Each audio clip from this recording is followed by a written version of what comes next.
What's up, everyone? 2026 Pottstown Rumble. So excited. Can't believe we are, 5 days away, 4 days away from Friday here. So excited. And we got some local legends here. My name's James Moyer. I play a lot of volleyball, but these guys know it and they've seen it, and they're a lot cooler than me. I'll let Rob, you can introduce yourself quick. Everybody, Rob Wingert here. Longtime voice of the Rumble, I think for the past 10 years or so. Now founder of Over the Top Volleyball, in addition to being a corporate baddie. But super excited to be able to talk Rumble, even though I won't be there this weekend. And excited to do it with two of my favorite people. Heck yeah. Luke Pinto, the side by side with Rob Wingert at the Rumble for, like you said, 10 years, and into retirement with a child, 10 months old. So I'll be swinging through the Rumble, but this is the most volleyball that I will be seeing in quite some time. But stoked to talk about it. Some awesome teams on both sides. So can't wait to get into it. Yeah, love it. Sad to see you guys go, but I think it's for the right reasons, so everyone will be okay with that. And I heard rumors of the new announcer, and I think we'll be doing good this year. So, quick recap of the last couple tournaments I just wanted to talk about. Comes up on the past ECVs.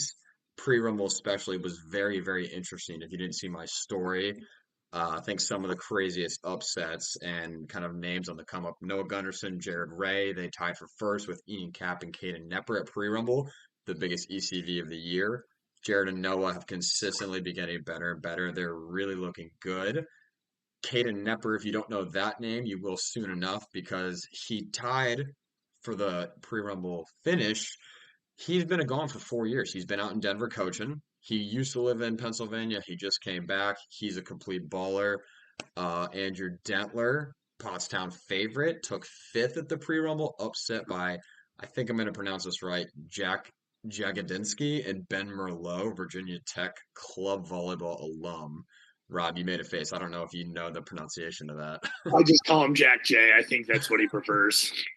Yeah, but he runs Bonanza Volleyball down in Richmond. So if you are in the Richmond area, check out Bonanza. But yeah, really, really good tournaments. And we actually had to cut pre-rumble short due to the rain and some crazy long games. Thank you, Dustin and Nick Chapman, for like an hour-long game to 11 versus Sam Maskovich and Dan Waters. But super awesome tournaments. James, I think we got to talk about something here. Luke, you're an old ECV head from the Farman days. I don't remember a whole lot of split pot finishes under Josh Farman's watch, and now I'm seeing a lot of it's getting dark. There's a storm cloud coming in. Lucas Adams, you got to step up to the plate, man. Dude, What do these split pots? This is like the softest of the soft. I was taking down nets with lightning strikes left and right of me. We're finishing. It's dark out. We get the headlights on the cars, and instead we're gonna split it two in a row. We gotta play a little faster, maybe less warm up swings. I don't know what we're doing out there. Hey, I agree with you guys. I'm all for it. I will say it was the funniest thing of all time at Horsham Day when we're in both semifinals. Nets are being flown down by rain and wind, and Chris Vaughn and Andrew Dentler are up 10-6 against Jake Milnazic and Anthony Rivera. Game point. And Dentler and Vaughn are on the good side, and they had to call a tie. Absolutely hilarious. I'm surprised Chris didn't sit out on the court until he was declared a winner, because that seems like a Vaughn move right there. Yeah, He was trying to. adversity. Yeah. All right, let's roll into to Women's Open here.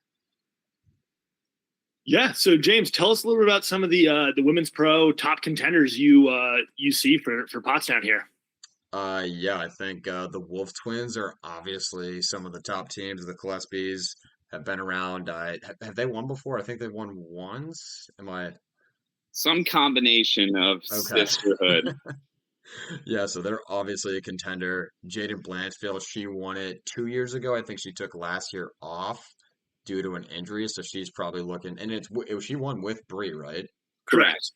Yeah, so obviously she's looking for somewhat of a repeat, I guess, in a world. And Lydia Smith, Team Yo-Yo, a huge lefty. She balls out at every single AVP grass tour events. What other names are you guys seeing?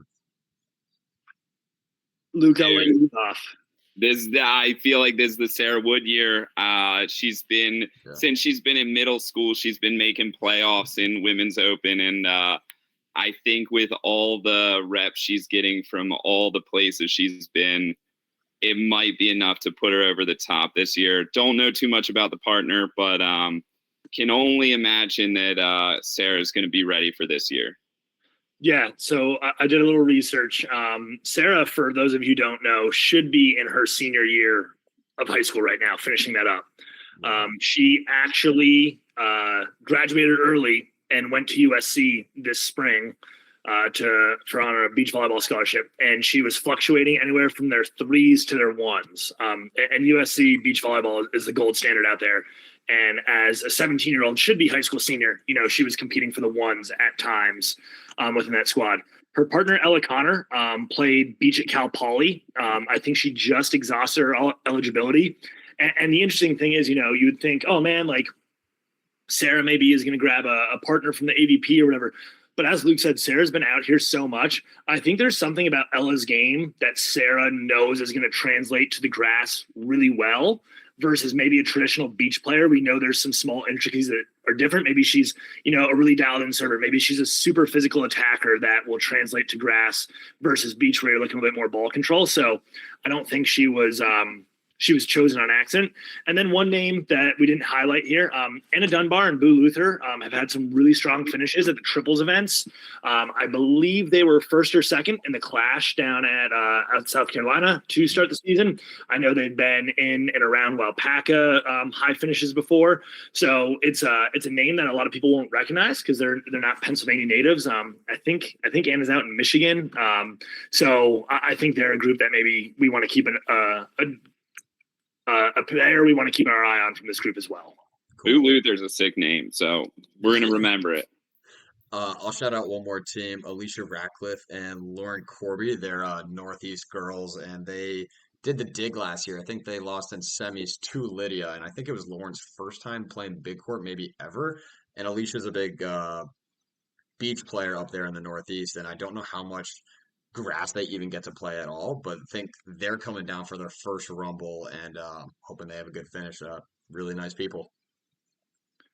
Oh, we got I see something. I see the Avalanche girls there.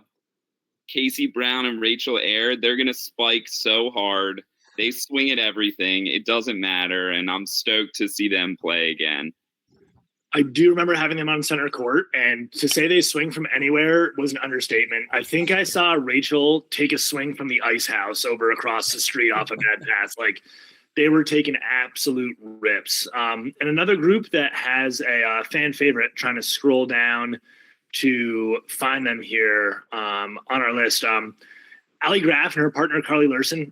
If you haven't seen Allie Graf play before, she is a super rangy, creative defender. Yes. You're going to see chicken wing digs. You're going to see kicked balls. You're going to see really sharp shots in transition from an undersized defender.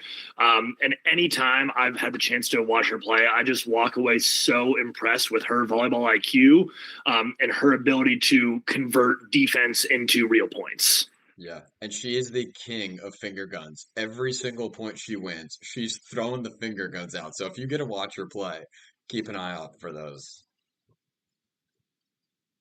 Awesome. Should we move on to men's pro, guys? Yeah, let's do it.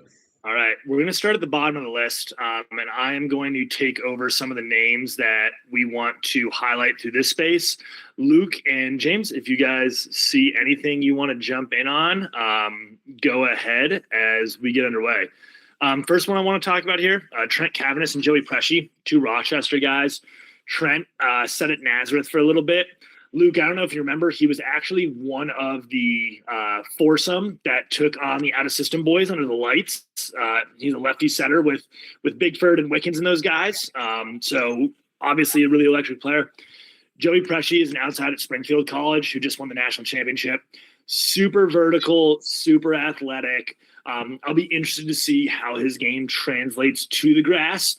But when you have a guy who's probably touching mid-11s paired with, an all-conference setter with a lefty jump serve, they could be a grenade, maybe not to break pool, but to surprise someone who is sleeping on them and, pull an upset off in their pool.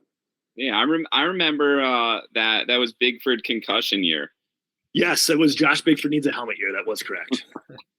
Yeah, I'll I shout out just one team I'm seeing here, Tyler Moore and OCL Thompson. I don't know them personally. I've never even seen them play except for on YouTube, but they have won a handful of tournaments down in that I think it's the Chaos area or the South Carolina area that they play the short court grass, but they are young bucks. I think they won the tournament. I know Ian Captain went down for one of those and they ended up winning or they ended up losing to Benji and Caleb Jennison in the finals, and they're consistently in the finals of those South and North Carolina tournaments.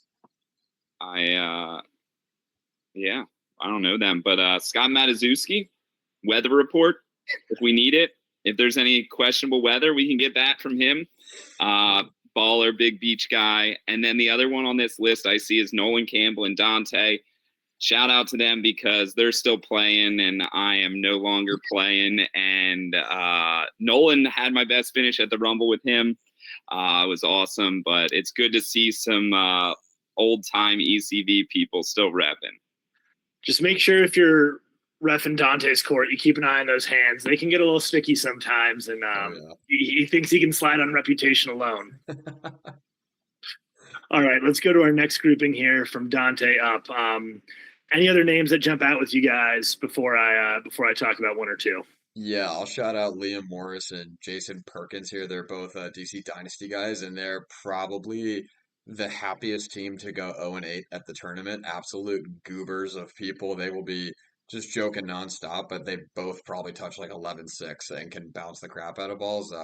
Ball control, maybe not their thing as middles for indoor, but they will be having fun. Heck, maybe they will break. I don't know. Prove me wrong, fellas. Luke, you got anybody in this range? On this list, the only thing I see Carson Steinbach, so go Nova, go Cats. Dad coaches Villanova. That's all I know.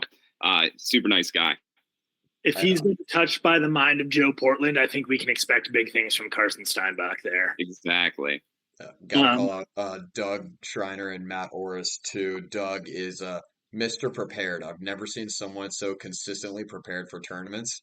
Anytime I'm at a tournament and I don't have something, I just find Doug's tent. It's always got everything I need. And Matt is a lefty, super awesome guy, but he does some weird lefty stuff, and I don't like playing against him because of that.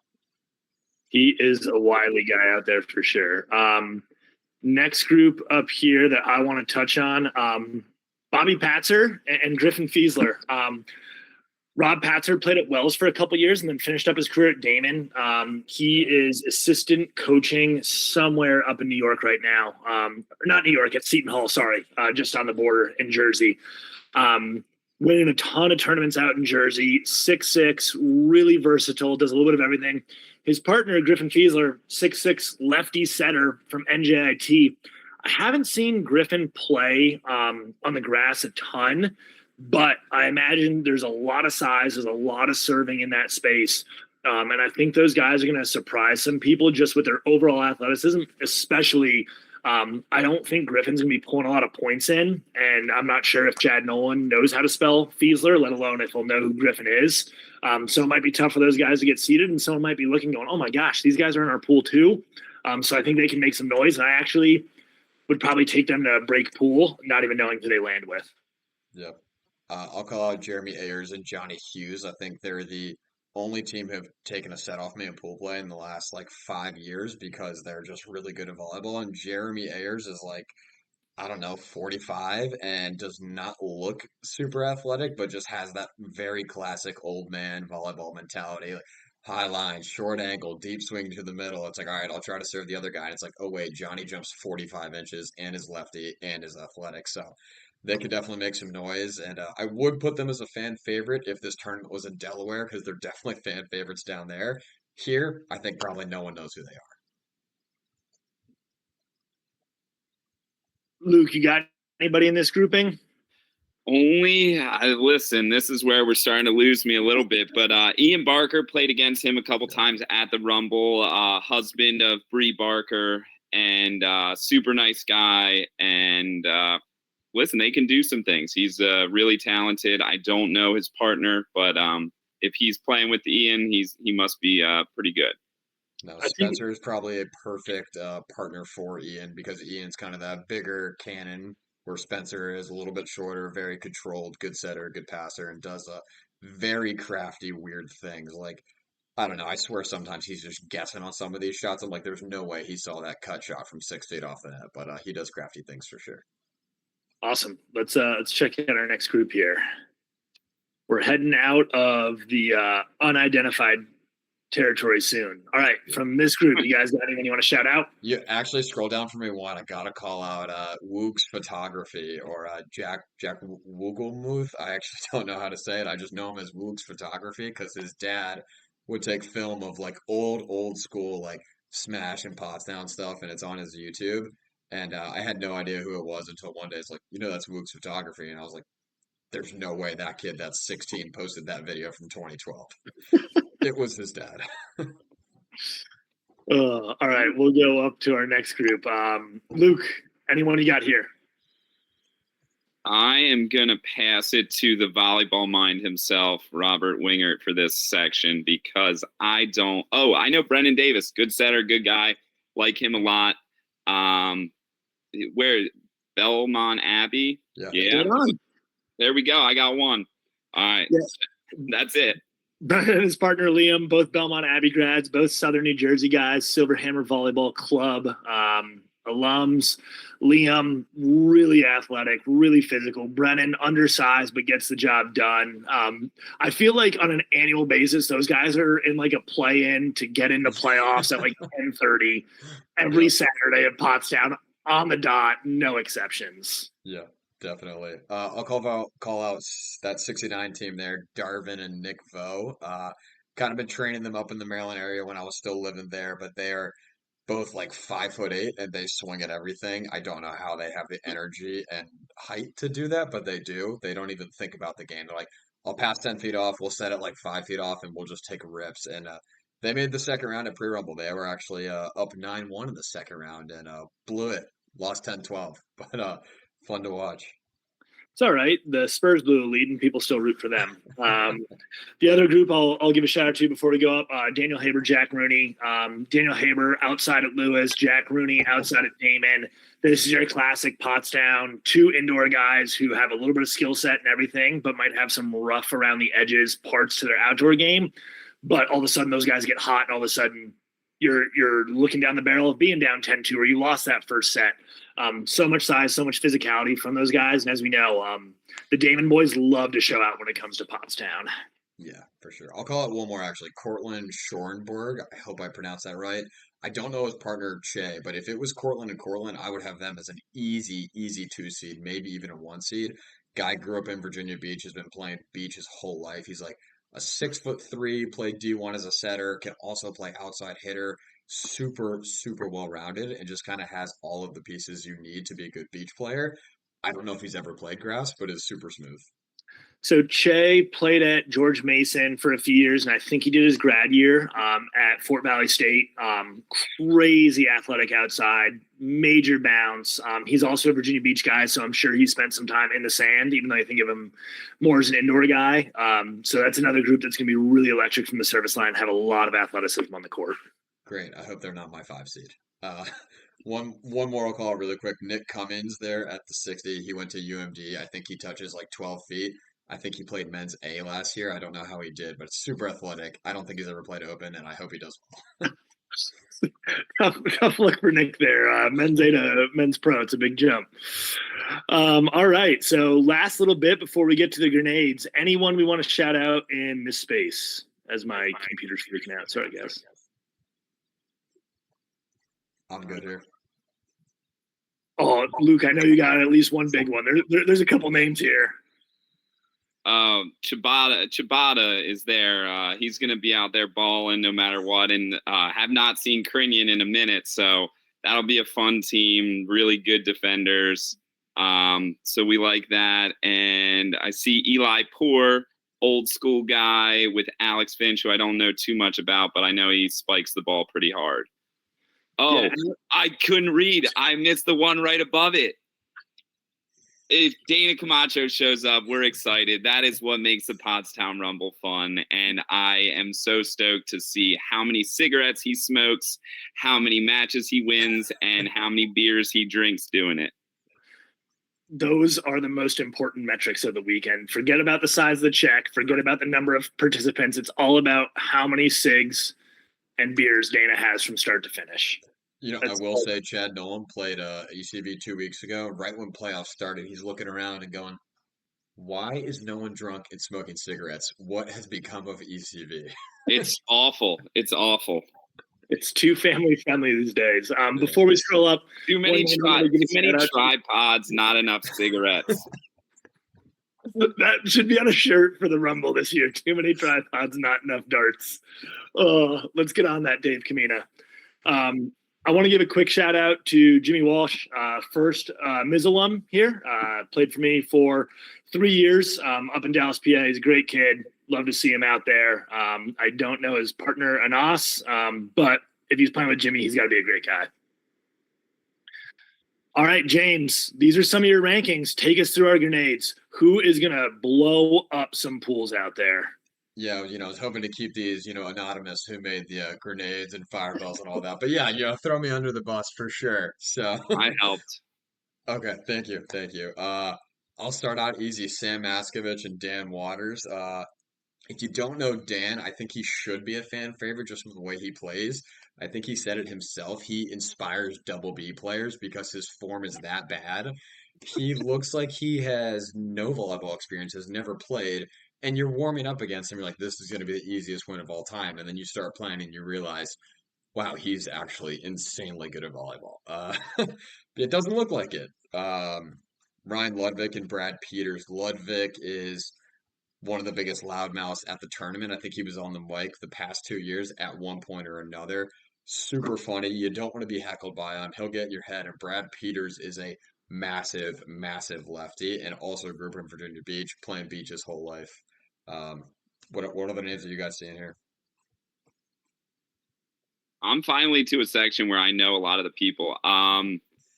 The bottom one I helped James out by putting small in parentheses because Ryan Charterina is officially listed as the smallest player at the tournament. I don't know his partner, but I know that Ryan will be oiled up and ready to go, and he will break pool and cause some problems. Brett actually, he might have tweaked his ankle at pre-rumble. I hope he's okay. Not sure if they'll actually make it out, but Ryan, I think I could get a babysitter if you want to. I think Ryan would rather play by himself than play with you, Luke. 2 names I'll shout out here from this group before we scroll up. Number 1, Titus Brown and Ike Vernon. Titus pulled off a pretty big upset last year. I think he was like a 96 seed because the Rumble playoffs have gotten that big. Won his first round matchup. And his partner, Ike Vernon, is a middle from LIU indoor team from Minnesota. It's about 6'9". The kid is massive. Titus in the USAV, beach pipeline has done some stuff with NTDB for indoor. So he's a very technically sound player, has showed success at Pottstown, and bringing in a guy with that kind of size is also really interesting. Second one, I'll give a quick shout out to Anthony DePalma and Gavin Wilczewski. Anthony is another former player of mine, has had a ton of success in the grass the past few years because I can find him really good partners because I've got a deep phone Rolodex and be like, hey, man, you should text this kid. Kid's a spiker. Yeah, and a spiker in the truest sense of the word. His partner, Gavin Wilczewski, All-American outside from Buffalo State. I know this is going to sound kind of crazy, but he plays a lot of beach up in Buffalo. Seems like it shouldn't be a thing. Super refined. He's a really technical late blocker. They made playoffs at Mayfest, didn't quite have the success they were looking for once they got in there.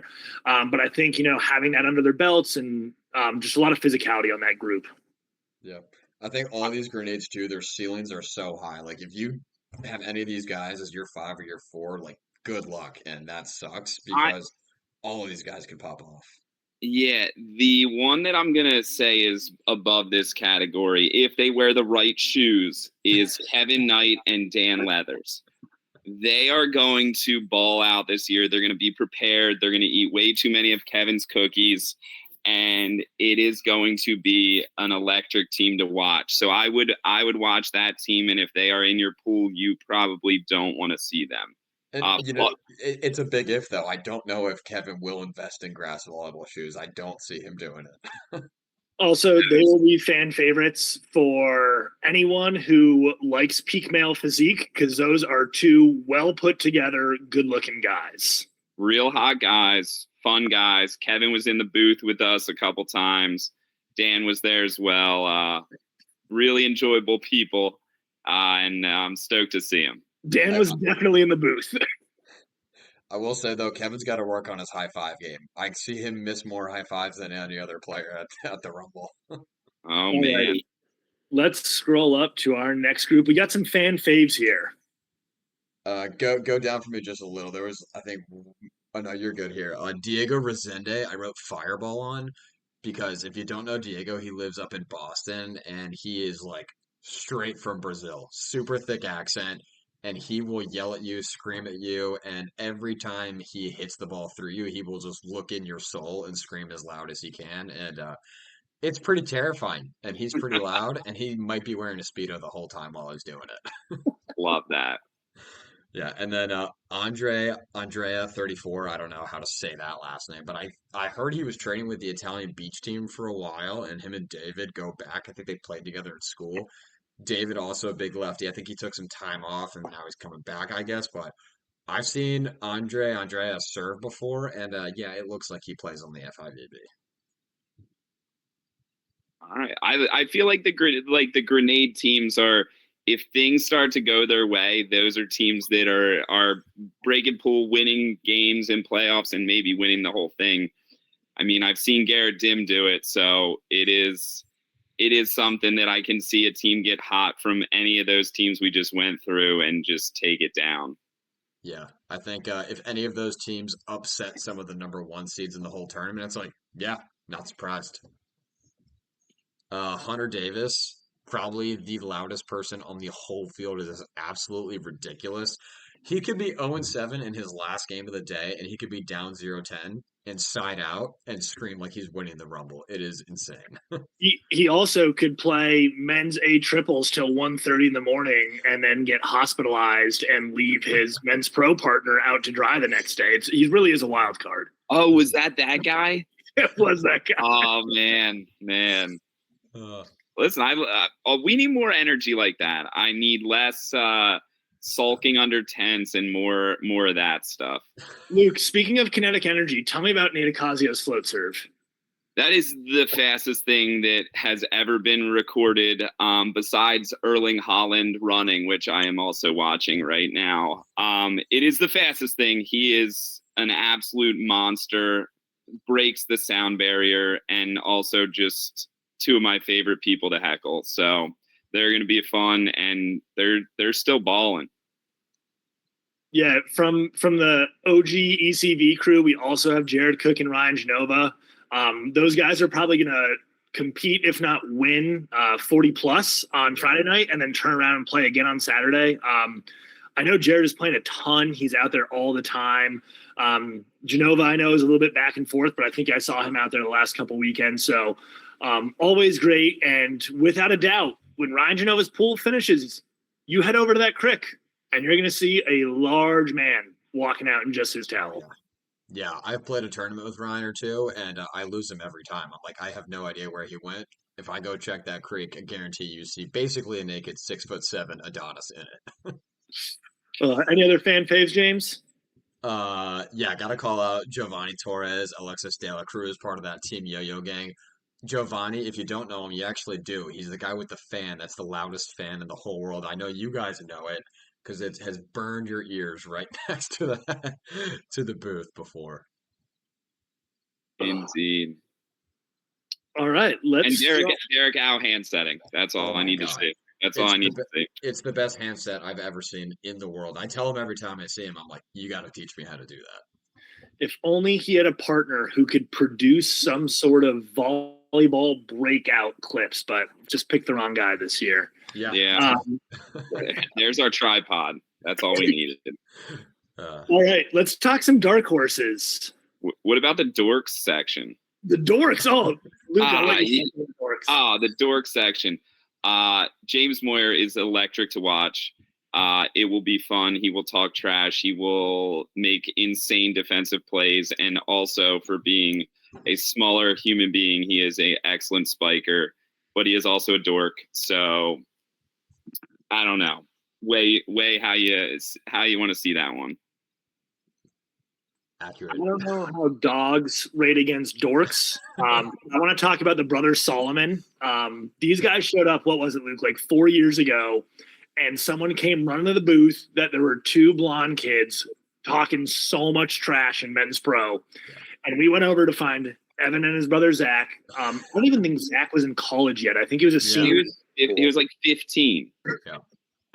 Since then, Zach just finished up his playing career at Lindenwood. He was one of the best setters in the country, one of the leaders in aces per set in the nation. These guys play with so much fire, with so much energy. They know pretty much the whole park is rooting against them because they're in Pennsylvania from Wisconsin, and they lean into that villain status so much. I am going to make a request of Seth that we've got to get the brothers Solomon, get them out of the Midwest on center court at least one time. Yeah, I mean, hopefully if they play Chandler and Landon, I mean, that's an instant center court matchup. Awesome. All right, let's check out the dark horses. Yes, I think the dark horse 2 category, these are teams that teams aren't predicting them to go like to the quarters around a 16. I don't think necessarily these teams are looking to win the tournament, but could definitely make runs farther than anyone could predict them to do. So, like Ryan Harrington and Jake Laborde, both of them actually Northeast guys, and Ryan Harrington is like 5'6", basically like Arena with no muscle, but dude has the nastiest arm swing I've ever seen. Like it is just absurdly smooth, good passer, good float server, maybe one of the most quiet players in men's open, but yeah, I mean, if that dude was 6'4", he could be winning the tournament. Luke, who you got? I love the dark horse too. Is a fun little area because Cam Milligan, absolute monster. Yeah, we named our daughter after him because he's just so good at everything. So we spell it differently, Cam. I will say if it gets raining on Saturday and those balls get heavy, Cameron will be front runner to go undefeated because his shoulder can actually power through that wet ball better than anyone else's on the field. Yeah, he's insane. Landon, the leading server statistically in Division III, I guess. I don't know how that works. I'm so old, but he's a stud. And Jason Campbell's a baller and a real estate agent, so we love that. Yeah. Buy your house from him, I guess. The guy that I don't know how to say his last name, but I think this team is going to cause some serious problems is Benji and then the Aiden Delorier. Hop in the DeLorean. They were balling last year. They just didn't quite have enough firepower. And I think because they're so young, they're another year under the belt and they're going to know what to do, know how to win the games that they couldn't get done last year. And they're going to cause some problems, I think. Yeah, agreed. And then Ignacio, and I don't know his partner at all. Last year he played with Diego Rosic, and they actually upset Ian, Cap, and Matt Elias in the playoffs. And Ignacio made the finals of the Dig last year too. Like I said, don't know his partner, but don't speak a lot of English, but they speak a lot of volleyball, and they're really good at it. Yeah, and I'll hit the last one from the Dark Horse 2 we haven't talked about yet. Josh Bigford and Trevor Cavanis. Guys are dominating the outdoor scene up in New York. If you haven't seen Josh play before and you're a young volleyball player, go watch Josh. Everything he does is technically perfect and super sound. I lost to him a lot coaching in college, and we would always joke in our scouting report, it's like if you watched a computer play volleyball. He would analyze every situation, just make the perfect decision. And when you're able to do that in doubles, you have a really high success rate because there's less people to interfere with that decision-making process. Huge ball control group. It'll just be about if they can summon up the firepower from the service line to make a deep run because they spend a lot of time earning points in really hard ways. Yeah. All right, moving on here. I'm going to start out actually with Landon Krause and Chandler North.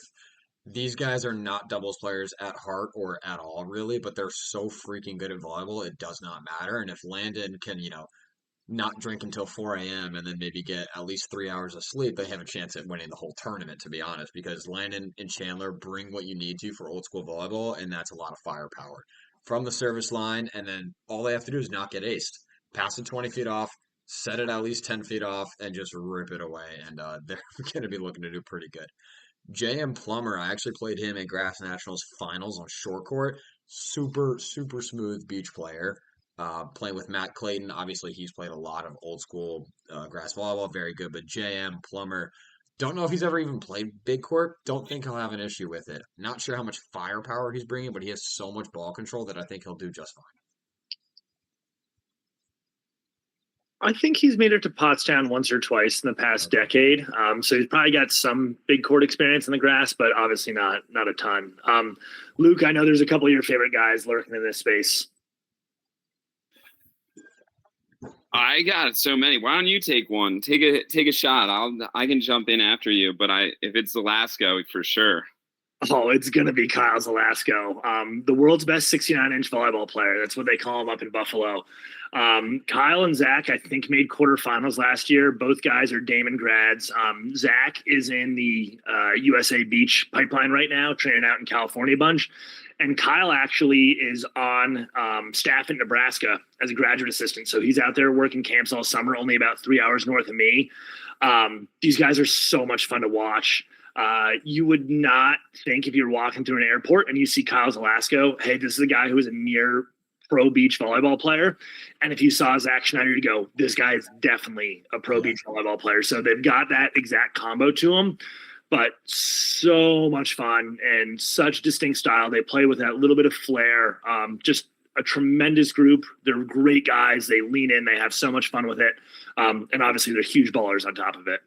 Great people. Does Nebraska use Kyle and his long arms as like the blocking? Like they just hold him up to block? That's exactly what they do. I'm pretty sure Andy Jackson played with Kyle on his shoulders so that they can simulate bigger middles. Oh, yeah. No, great people. I'm stoked to see them play this year. I'll jump to Jared and Noah, who I haven't seen play a bunch this year, but James, you said they have been getting consistently better, and they are just ballers in their own right, and I think that is going to be an exciting team this weekend. Definitely. 12 there, Christian and William Rivera, or Willow, also Team Yo-Yo Gang. They are freaking amazing at volleyball. They won the dig last year, and I mean, not with ease, but like, I don't know if anyone really gave them trouble either. Willow also played some AVP qualifiers with Labu or Jacob Labulier, who we'll get to, and they were absolutely amazing together. They upset Cam Schalk and James Shaw in one of the AVP qualifiers. So, yeah, Willow is a serious volleyball player for sure, and he's lefty, which is always an issue. Awesome. We ready to talk some contenders? Yeah, I got to call out Chris Detto. I mean, the guy has had not the best success at Pottstown for, what I'm sure his standard is, which is very high, but a very serious and very technical volleyball player, and probably gets the lowest on serve receive of any volleyball player I've ever seen. I'm like, dude, your butt's on the floor. Like, if I serve your line, you're not going to be able to get it. But he does, and it looks pretty stupid to me, but he's pretty successful. Awesome. All right, let's talk our top 10 contenders here. James, lead the way. This is your list for the people at home. Remember, this is James Moyer's list. Not in any order, though, except Andrew Dendler is at the top on purpose, and I'm expecting him to win the whole thing with no issues. These are the Kalshi odds right now. Starting with Logan and Travis. I mean, talk about a grenade of a team that is also a contender and a fan favorite. They're all of the three packed up into one. They're the Bacon Bros. Everyone knows who they are. They've made semis, they've made quarters, they've had awesome runs every year. And it almost seems like every year coming up to the Rumble, people always say, I don't know if this is really their year. And then Rumble starts. They go like 6-2 or 7-1, and then they just blow it out of the water in playoffs and always figure it out. And it's because Logan just feeds off of energy. I don't know how he does it, but the more people around him, the better he does. So if I'm playing him, do not put him on center court. I don't want to play that guy on center. All right, what do you guys got? I guess we should just go. Should you just want to go up the list from the bottom and not miss anyone in this? Because Yeah, I I think we should legitimately talk think about all all 10 these of these teams can teams. win. Yeah. Rob, Yeah. why don't Take you the hit this next one? All right, Basie, the Colorado Cupcakes. These guys came on our radar 3 years ago at Pottstown, and they stole our heartstring triples on Friday night. They were running plays, they did sideline interviews. They were just quite literally the life of the party and the nicest guys ever. And then after that experience at Pottstown, I think it ended in a semifinals for them. They came back this past year, last year, and we're like, hey, we're going to take this super seriously and we're here to win. And then I believe it was Gage and Thomas did win, taking down Lars and Pat Rogers in an all Colorado Cupcakes final. These guys are showmans. They're to put on a show. They're there to play great volleyball. They're deceivingly athletic. They're super technical. They do everything so well. I mean, they started off the finals last year with 4 consecutive sky balls, including the last one a hand pass. And they're going to beat you, and they're going to be the nicest people in the world about it. You're going to look at them and be like, man, if there are 2 guys I had to lose to, I wanted it to be them. And James, you have them as your pick. Yeah, I do. And what's funny is I built them up in my head. I was like, you know what? People say they're nice. I think they're mean. I think they're bad guys. And then I talked to them one time and I was like, damn it, they're really nice. They're so nice, so fun to play against. They're just good people. Yeah, really fun passing that float serve. But Gage is unbelievable. I mean, he, won last year, and I think that float serve is unbelievable. Lars is super, super controlled, and that chemistry playing together with your brother, they've been doing it for years. Yeah, they are my pick. Like I said, this is not in any order. Rob, why don't you keep going, and we'll have commentary as we go along here, but you can take Thomas and Quinn. Yeah, Thomas and Quinn. Thomas, the other half of that reigning champ with Gage. Huge beach guy, played club at UC Irvine, has some Rumble roots as well, related to the Nolan family tree through Chad's wife, Kristen. Yeah. And just one of the up-and-coming beach stars in USAV in America. His partner, Quinn Zilch. Quinn is actually a Pennsylvania guy. I remember playing open gyms with him at TNT when he was like 15, and he was training with some combination of whatever you want to call it, Team Freedom, Philly Flight, Philly Freedom, Let Freedom Ring, Philly Founders, somewhere in between there. And he was doing that at like 16 years old. Quinn went to Lewis, played indoor for a couple years, and now he's full-time beach out in California. Also a real estate agent, so must be something in the water there. They're going to be super technical, super athletic, and they're going to be a group that you see run a lot of tempo. If you see any of Quinn's stuff on Instagram, they use the whole span of the net. They try to catch people off guard by doing some things differently. And they won't be the biggest guys out there, but they won't be the smallest either. But I do think they'll be the fastest. Yeah, and Thomas's hands are so pure. And I think if you've never seen Thomas play and you're reffing him, you're probably almost going to call a double every time, like just going up and seeing how fast his hands are. But then you look at the ball and there's absolutely no spin on it almost every time. Moving on to Donahue and Miller. Really hope Shane is okay. He actually sprained his ankle. I heard shagging a ball at pre-rumble.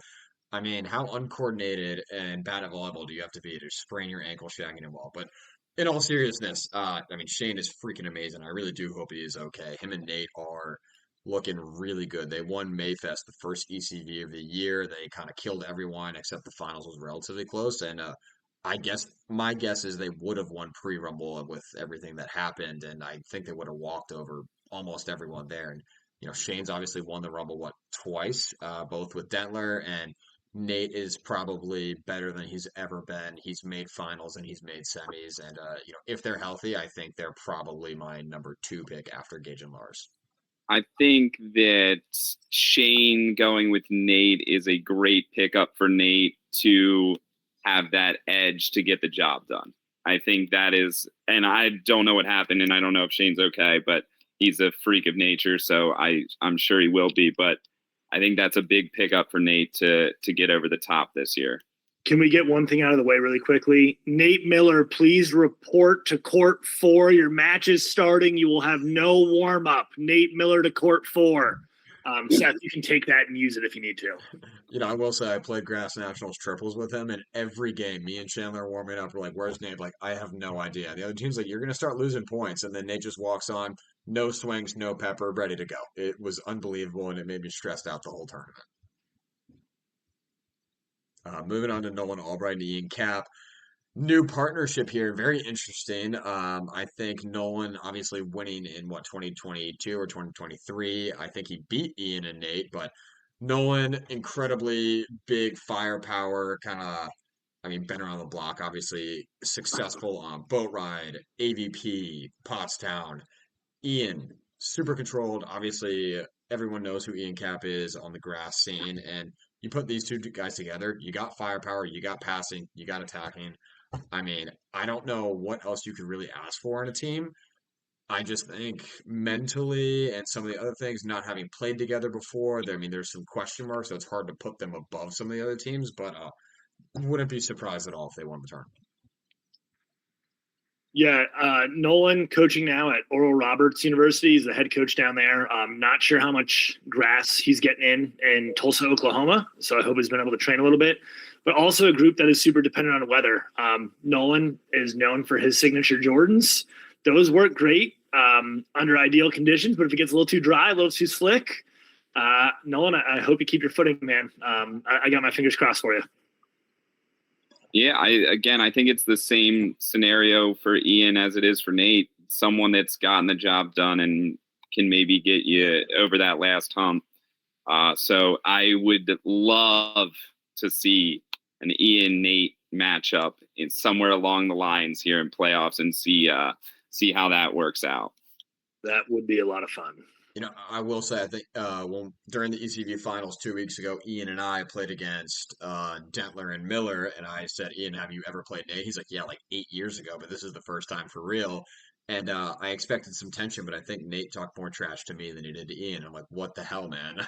um, yeah, Luke, why don't you take this next one? All right, Chris Vaughn and Nick Drucker. Love this team. They are absolute ballers. They grind it out. They battle through adversity. They're not going to overpower anyone, but they are going to outplay and try to outlast everyone. I forget where they finished last year. Quarterfinal? Round of 16. Round of Yeah, 16. they lost to Nate and Caleb because Nate and Caleb dropped a set to the Schaefer brothers in pool play and ruined it for Nick. And probably one of the best games of the whole tournament, honestly. I think it went 16-14. That was the timeout one, right? Yes. Yeah, with the weather break, yeah. Yeah, they're always going to be there. They're always going to cause people problems. Shout out Chris, new dad, dad life. Welcome to the club.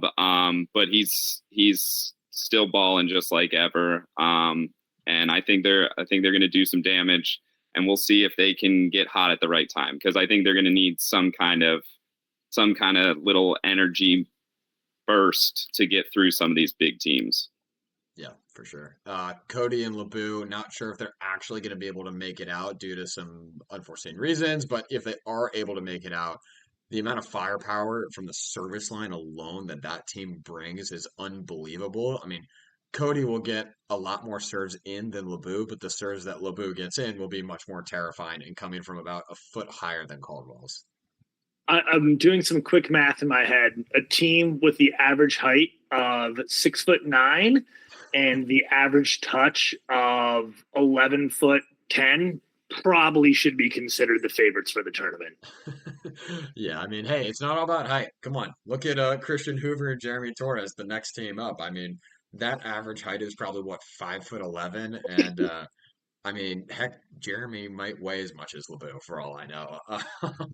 Jeremy probably doesn't jump nearly as high, but the amount of angles that guy is able to create from the net, I mean, you could set him 6 feet off, you could set him 0 feet off, and he somehow finds a way to tool blockers and go around them consistently. If you watched any of the Fresh Coast stuff that Moss Volley hosts, Jeremy Torres single-handedly won that triples tournament, beating Nate in the semis and then Chandler landed in the finals, and they only set Jeremy every single time. It was absolutely insane.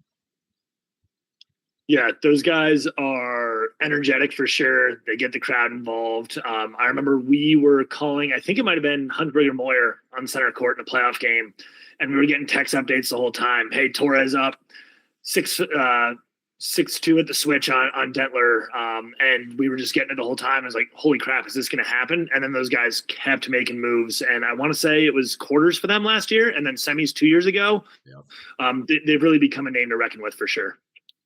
Yeah. And then Dentler Genis, number one seed, easy win. Like I said, Dentler, don't even worry about it. You don't even have to show up on Saturday. We'll put you as the one seed on Sunday, no problem. Obviously, everyone knows who Andrew Dentler is. Three-time winner. I said in my past video, he was four-time. He corrected me. Sorry. Um, Caleb Genis, his partner, Dentler actually used to coach Caleb back in the day, but Caleb played at Ball State. I don't know if he was an All-American, Rob. I'm sure he was. Can you confirm? Oh, we're going further back. I first saw Caleb Janess play for Carolina Union Volleyball Club. He was 16 years old, playing 18 ones. It was him and James Hartley who went on to play at Princeton. They ran a 6-2 where they both played outside in the front row and then set in the back row, and they passed and set to each other.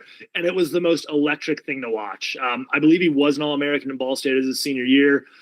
Has transitioned to like a little bit of indoor, but mostly beach at this point. And honestly, when you see him in person, he's got that Dentler build to him. He looks like a young Dent. I'm sure he's put on some muscle since I've seen him last, but kind of like a cookie cutter team where those guys are the template of each other. Yeah, so we actually played against Caleb in the Clash finals, and Caleb hit a ball under me that basically went between my legs, and I like not lying. I think it was the hardest ball I've ever had hit at me. I was like, if that ball hit me in the face, I would have called it quits. But yeah, if Caleb can figure out some of the big court stuff early and serve consistently, I actually do think they might be the favorite. Yeah, and I mean, Dentler's been training at Malort Court. Shout out Doug Martin. So you get the reps there. You're good to go for the Rumble. Yeah, but he just took fifth at pre-Rumble, so he sucks. James, what's your semifinals and finals pick? Give it to me. Okay, straight up, I think Gage is my pick to win the tournament. Gage and Lars Basie. Obviously, it's not a one-man show. Number two, if everyone's healthy, Shane and Nate. I'll take Albright and Ian in the semis, and I'll take Den and Caleb in the other semis. Luke, who you got? I did have a pick, but it sounds like they might not be there in the Cody and Lebu. But if I'm not going that way, I think it might be Nate and Shane this year if Shane's ankle's good. And I think I could see any of these teams, but I'll give you the Drucker and Vaughn sneak in finals. Wow.